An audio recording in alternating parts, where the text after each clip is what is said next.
शुक्रिया। जनाब अली, दो गुजारिशात हैं।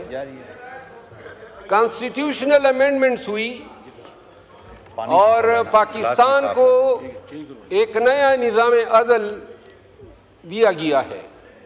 इस निज़ाम अदल के नतीजे में अब जो 3 सीनियर मोस्ट जज होंगे, सीनियर प्यूनी जज और 2 नेक्स्ट सीनियर जजेस, उन तीनों की ये तवक्कुआत होगी कि हुकूमत या वज़ीर आज़म इनमें से किसी एक को भी चीफ जस्टिस बना सकता है और यूं इन तीनों में से कोई भी हुकूमत वक्त को नाराज करने की कोशिश नहीं करेगा। पहले से ही हमारा निज़ाम अदल जो है 138वें नंबर पे दुनिया के इंडेक्स पे आ रहा है। मुकदमात जो हैं वो दहाइयों तक चलते रहते हैं। अब ये जो अमेंडमेंट हुई है, हो सकता है मौजूदा तौर पे तो हुकूमत मुस्तफ़ीद हो, शायद जज साहिबान कोशिश करे कि ताबेदार रहे, लेकिन जब ये हुकूमत नहीं होगी, किसी और पार्टी की हुकूमत होगी, तो क्या ये जो निज़ाम दिया है, क्योंकि तीनों जज साहिबान जो है वो हुकूमत वक्त को नाराज़ नहीं करेंगे। ये इस आईनी तरमीम का सबसे डिज़ास्टरस आस्पेक्ट है। और जिस मुआशरे में ऑलरेडी हमारी अदालतें जो हैं, कल जो लॉ मिनिस्टर फरमा रहे थे, कोई इनकी शानदार तारीख नहीं है इंसाफ करने की। जुल्फ़िकार अली भुट्टो शहीद को इसी सुप्रीम कोर्ट ने तख्तेदार पे लटकाया था। इसी अदलिया ने जस्टिस मुनीर भी पैदा किया, इसी अदलिया ने इफ्तिखार चौधरी भी पैदा किया, इसी अदलिया ने साकिब निसार को भी जन्म दिया, जस्टिस डोगर भी आए, जस्टिस खोसा भी आए, और सबसे ज्यादा प्रो मुनीर जस्टिस पाइजीसा भी आ गए।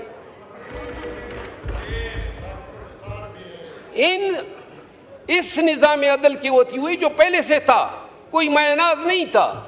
मैं 32 साल मेरे हो गए इस पेशे से वाबस्ता। इस पे खुश होते हैं जज साहिबान के हमें अदालतों में माई लॉर्ड पुकारा करो। अंग्रेजों के दौर में लॉर्ड्स हुआ करते थे और वो जज हुआ करते थे, तो उनको हम माई लॉर्ड्स कहते थे कि खानदानी शजरे उनके लॉर्ड से मिलते थे। यहाँ पे तो अब जिस तरीके से इफ्तिखार चौधरी ने भर्तियों का सिलसिला शुरू किया और जो जज साहिबान एलिवेट हो गए, और अब जो सुपीरियर जुडिशरी पे जो अदलिया बैठी हुई है, वो उस समेत बंदियाल भी समेत, वो भी कोई इतना मायनाज जज नहीं था, उसने भी दड़न तख्ता किया था। ये देखिए, कोई आपका, कोई हमारा, कोई हम पे मेहरबान, कोई आप पे मेहरबान। हमें मेहरबान जज चाहिए ही नहीं, आज़ाद जज, बल्कि आज़ाद से भी ज्यादा जिम्मेदार जज चाहिए जो इंसाफ कर सके। साकिब निसार आया था, उस वक्त भी हम कहते थे 1 किलो ना बना हुआ था, डैम बना रहा था। बदबख्त डैम के साथ तुम्हारा क्या काम है? फिर आप ये देखें, फाइज ईसा के बंदियाल आया 12 बजे, उसने अदालत भी खोली, और फिर वही बंदियाल साहब थे। सुप्रीम कोर्ट ने तारीख में पहली दफा फैसला दिया, और जब हुकूमत ने आंखी दिखाई तो उस फैसले पे कोई अमल दरामद नहीं हुआ। इससे पाकिस्तान में कानून की हुक्मरानी की बेखनी हुई। जनाब अली, गुजारिश ये है कि ये जो बिलावल भुट्टो जरदारी साहब काजी फाइज ईसा को जो खराज तहसीन पेश कर रहे थे, जो डोंगरे बरसा रहे थे, ये वही काजी फाइज ईसा हैं जिसने पाकिस्तान की सबसे बड़ी पार्टी को बेनिशान किया। ये वही काजी फाइज ईसा है जिसने एन अमेंडमेंट से पहले रिव्यू 2 दिनों में फिक्स करके जमीर फरोशी के लिए रास्ता हमवार किया, और फिर हमारे एमएनएज वहां से बरामद हो गए। और वो एमएनएज, अब वो एमएनएज जो थे, हमारे पहले कोलीग थे, वहां पे गए। यहां हमारे अरब दोस्त भी मौजूद हैं, लेकिन उनको अरबों रुपए मिले थे। नहीं यार, यानी कि पीर मियां नवाज शरीफ की शक्ल उनको पसंद थी। हाँ, अच्छा, यानी बड़े ही बेजोक लोग थे। अच्छा ये आप मुझे उस पे ला रहे हैं ना, मुझे तकरीर करने दे। जनाब अली, हमारे दोस्त अगवा हुए कहते हैं, हमारे दोस्त जो हैं, और ये अरबों की जो पेशकशें हैं इस ऐवान में मौजूद शायद ही कोई ये में नहीं होगा जिसको नहीं हुएंगे, मुझ समेत हमें पेशकशें हुई, आए ज़मीर बेचें, और वो अमेंडमेंट होती है कि अगर वो 5 लोग ज़मीर न बेचते तो शायद ये अमेंडमेंट न होती। हमारे एमएनएज़ आपको वोट दे रहे हैं, फी सबीलिल्लाह दे रहे हैं, और बात हो रही थी कानून की हुक्मरानी की, जमहूरियत की बालादस्ती की, अदालतों की आज़ादी की। क्या ड्रामा है, यानी ज़मीर के मुताबिक। आप किसने कहा? माशाअल्लाह।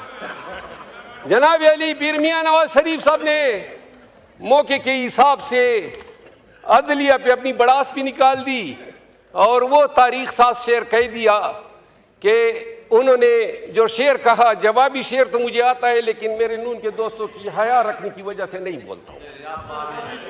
नहीं, आखिरी बात यह है, ये वक्त गुजर जाएगा। हम मंसूर अली शाह साहब को ला रहे हैं, या अफरीदी साहब को ला रहे हैं, या कॉन्स्टिट्यूशनल बेंच के सरबराह के तौर पे अमीनुद्दीन खान को ला रहे हैं। कोशिश यही है कि आइंदा के 3-4 सालों के लिए निज़ाम को इसी तरह रखा जाए ताकि ये असम्बली अपनी मियाद पूरी कर सके।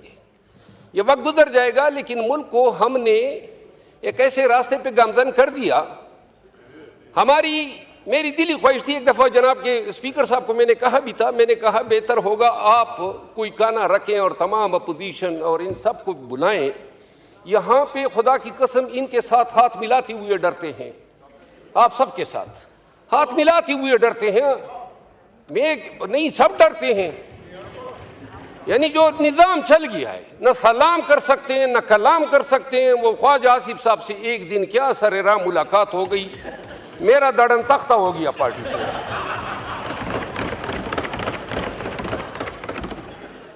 तो मेरी गुजारिश ये है जनाब स्पीकर कि ये जिस तरीके से अमेंडमेंट लाई गई, शायद ही बॉर्डर लाइन पे हम रह गए। थोड़ा सा अगर एक हम एकोमोडेट कर देते तो ये कंसेंसस से भी लाई जा सकती थी। हाँ जी सर, मुझे तवज्जो आप सारी अपनी तरफ खींच रहे हैं। जनाब डिप्टी स्पीकर साहब, आखिरी बात यह है कि लकी सीमेंट एक इदारा है जो लकी मरवत में कायम है, एशिया का सबसे बड़ा सीमेंट प्लांट है। सन 1996 से ये ऑपरेशन कर रहा है। हमारी शेख बदीन के पहाड़ जो हैं इसने निगल लिए, लेकिन मेरे इलाके, मेरे हलके को न तो ये CSR में कुछ दे रहा है, न रॉयल्टी में दे रहा है, और ना हमारे हल्के या लोगों की फलाह व बहबूद के लिए कोई काम किया है। मेरी इस्तदा ये है, जो मिनिस्टर है इंडस्ट्रीज़ के, उनसे इस्तदा है कि ज़रा ये मुलाहिज़ा कर ले, वाहिद ये शेल है, पेट्रोलियम इंडस्ट्रीज़ हैं, जितने एक्सकेवेशन होते हैं वो अपना किरदार अदा करते हैं। तो लकी मरवत के लिए जो लकी सीमेंट जो हमारे हकूक़ पे बैठी है, इस हवाले से अगर वो कोई आप मुलाकात का उनको कह दे, मैं अपने इलाके के डेलीगेशन ले जाके उनके सामने रख दूंगा।